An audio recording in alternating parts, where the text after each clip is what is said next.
All right, today I wanted to make a video on why being lean is so rare. And yes, I know I made a video on this already, but this is Body Game, why being lean is so rare. And this is one of those things that like it's just gonna keep happening. It's gonna keep happening. Yes, I talk about this all the time. Yes, it still exists. Yes, it's still gonna exist after this video. The reason is because people are not dialed into the process. People aren't serious about their fucking goals, bro. Like when it really comes down to it, at the end of the fucking day, right? When you're sitting down at 9 p.m., you're done with your workday. Most people are gonna grab a cookie, watch some Netflix, or watch some, maybe watch some ESPN, drink a beer, eat some goofy shit. The reality is your nutrition is 80 to 90% of your results. All right. It's going to literally take care of majority of results. Now, to execute nutrition consistently, to execute the gym consistently, you have to embody your goal self. You have to change your identity. And most people aren't willing to do that shit.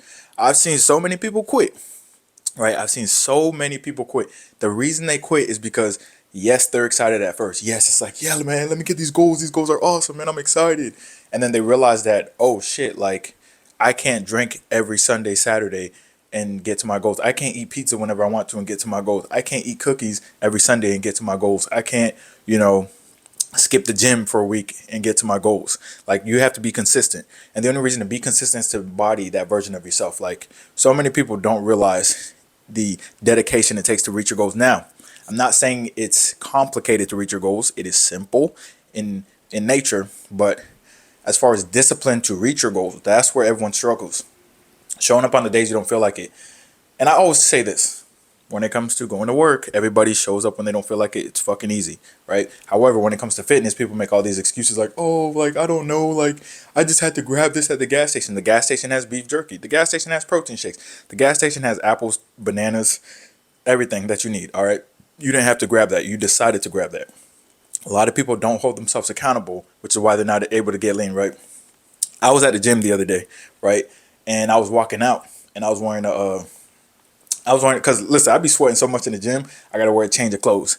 So, so I have like a black shirt that I was wearing after my workout, right? Black shirt I was wearing after my workout. So I'm walking out the gym and some dude's like, dude, man, like you look great, bro. Keep inspiring, man. You're definitely inspirational, man. Keep inspiring, man. And I was, I have a, I be going to the gym at like 4 a.m. So I barely see, people that are like interacting. Most people are just with their heads down and don't want to be bothered. So that just reminded me. I was like, oh shit, I forgot. I forgot I'm that nigga. I'd be forgetting. You feel me? I'd be so locked in on and focused and shit like that. I'd be forgetting. But when I look around the gym generally, like if you're below 15% body fat, you're gonna be the leanest person in the gym because that means when you leave the gym, you're still dialed into your nutrition, right? That means when you leave the gym, you are still in that mode.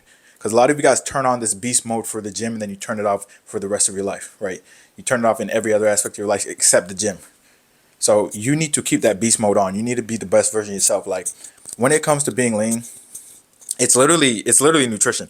My my friend, he's a personal trainer too. He was telling me about his friend who is trying to lose weight and thinks he has to increase cardio when in reality, you know, his friend is just eating 4,000 calories in one sitting. Like he has one meal a day, but he eats, Pizza Hut and dessert, or Domino's and dessert, or drinks a beer, eats a bunch of fries and fried chicken, and then has dessert afterwards. A lot of people think that they deserve these meals or this one big meal. Like it doesn't matter if you eat one meal a day. It doesn't matter if you fast. It doesn't matter if you do keto. It's all about being in a high protein calorie deficit. That's what it comes down to. And that means you have to be meticulous and consistent. That means when you get those fucking hunger pangs, you have to still push through. That's where y'all be getting scared of these hunger pangs and shit. Like you're not getting lean without some sacrifice. If you get lean without sacrifice, everyone would be at their goals right now, right? But how many people are at their goals? Most people are not. If you go on TikTok, you see the same motherfuckers all the time. Because why? Because they're locked in. Everyone else isn't. Go to Instagram, you see the same motherfuckers for the past 10 years. Why? Because they're locked in. Other motherfuckers aren't. People can't push themselves mentally to that next level, right? Like everyone has a tolerance that they're comfortable with, and when it comes to nutrition, and that's why they're around the same percentage of body fat. If you go to the gym, you'll see the person who's always around 20% body fat. You'll see the person who's always around 25% because if they go too long without eating pizza, they start being like, oh, I don't know if I could do this. I need my pizza, shit like that, right? Whereas the person who is 10% body fat consistently, they literally just lock in on nutrition all the time. Like I'm always locked in on nutrition because I don't feel my best. I can't think my best. My mental clarity isn't there unless my nutrition is on point. Nutrition is that important. And then, of course, if I'm trying to reach a goal, if I'm trying to gain muscle, my nutrition needs to be on point. If I'm trying to lose fat, my nutrition needs to be on point. So nutrition is important as hell, anyways, right? And you eat every day. So if you can control something you do every day, you'll get to your goals. But most people make these excuses that really don't make any sense, you know? And I know someone's going to come in the comments and be like, well, I have kids. That has nothing to fucking do with what you eat, bro. Do they tell you what to eat, or do you tell yourself what to eat? All right. And by the way, you have to be an example for them anyways. So if you eat like shit, now they're going to eat like shit. Now they got type 2 diabetes because of you. All right. So you got to lock in, stay lean. And then another thing is for the people who say, well, I have kids. If you eat bad, so bad, like the average person, you end up getting heart disease and dying of a heart attack, where you're always in and out the hospital because you don't take care of yourself. Now you're not there for your kid anyways. And, worst case scenario, you're just sluggish all the time because your cholesterol's high from what you're eating. You can't be there with your kid running around, playing around and shit like that because you're out of shape. You see what I'm saying? So nutrition is what holds most people back. And no, it's not 2 weeks. You're not locking in for 2 weeks on nutrition or 2 months. You're changing your nutrition lifelong. You're changing your nutrition lifelong. All right. A lot of you guys do this weird shit where it's like, yeah, man, I've been locked in for like. Here's the thing. I have clients that'll be like, yo, I've been locked in for 2 weeks, man. I'm doing good, but I feel like I should be further. I'm like, nigga, eating what you're supposed to for 2 fucking weeks is not impressive. That's not impressive. You ate in a calorie deficit for 2 weeks. That's the bare minimum for 2 weeks. Congratulations. That's not a big deal. That's what you should be doing, right? Like you should be feeling like shit when you're eating like shit because it's literally shit. You see what I'm saying? So like celebrating small things that should be normal is what keeps you from reaching your goals. Like you got to change your standards for real.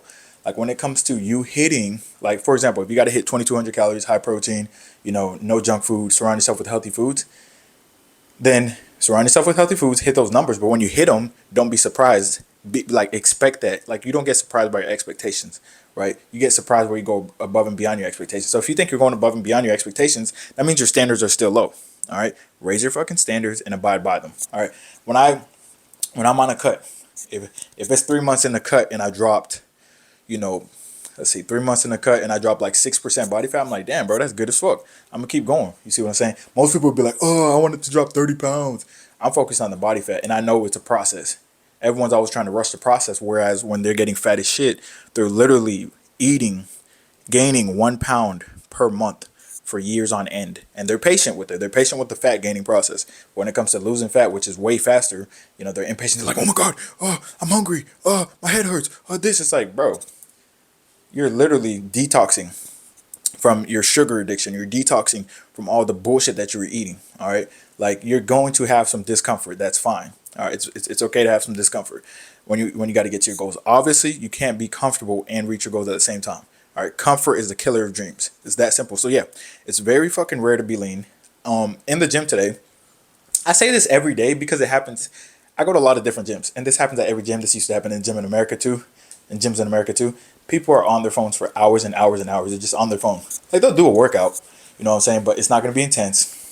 They're not really paying attention to the weight. They're kind of just scrolling TikTok. Maybe they're trying to get away from their wife or some shit, but they're just scrolling TikTok or they're scrolling YouTube or they're watching a movie and shit. Like when you get in the gym, you have to be locked in and train like an athlete. All right, a lot of you guys want to look like athletes, and you guys won't do 1/30th of the work they do. Hit your workouts hard. Number one, hit those motherfucking workouts hard, and then when you leave the gym, don't be like, I deserve pizza. Shut the fuck up. No, you don't, bro. You don't need that many calories. Like honestly, I don't know, man. People just overindulge. Like I said, anyone who's watching this that's above 250, you were eating 4,000 calories, okay? Which is just weight. That's just a fuckload. That's literally an eating disorder, bro. How the fuck can you even eat 4,000 calories? Like you really gotta lock in and be like, how the fuck was I eating that much? In order for you to go down in weight, you just have to consistently eat 3,000 or less. All right. If you're working out at least 4 times a week, let's be honest, you eat 3,000 or less, and you'll lose fat consistently. You just will, because you have so much fat to lose. Like when I was 230, when I was a fat fuck, I was eating 2,600 because I was being aggressive as hell. I was eating 2,600 and I was losing fat end over end. All right. So that's why when you guys say, that's why you guys are like 230, 250, you're like, no, I'm eating 3,000. I mean, I'm eating 2,100 calories. I'm not losing. I know you're not, nigga. It's not, bro, it's not rocket science. If you have that much fat and you're eating 2,100 calories, you are literally going to be like, you might wake up and there might be fat on your bed. Like you might lose fat that fucking fast. You're not locked in. You're not actually doing it. You're not actually tracking. Actually track your fucking food. Take this shit seriously. And yes, you'll be one of the lean people. All right. Because as the days go by, Today, someone else was probably crossed the 20% body fat mark. Today, someone probably crossed the 30% body fat mark again. You see what I'm saying? More people are getting fat than people are getting lean. All right, so lock the fuck in, man. Type shit.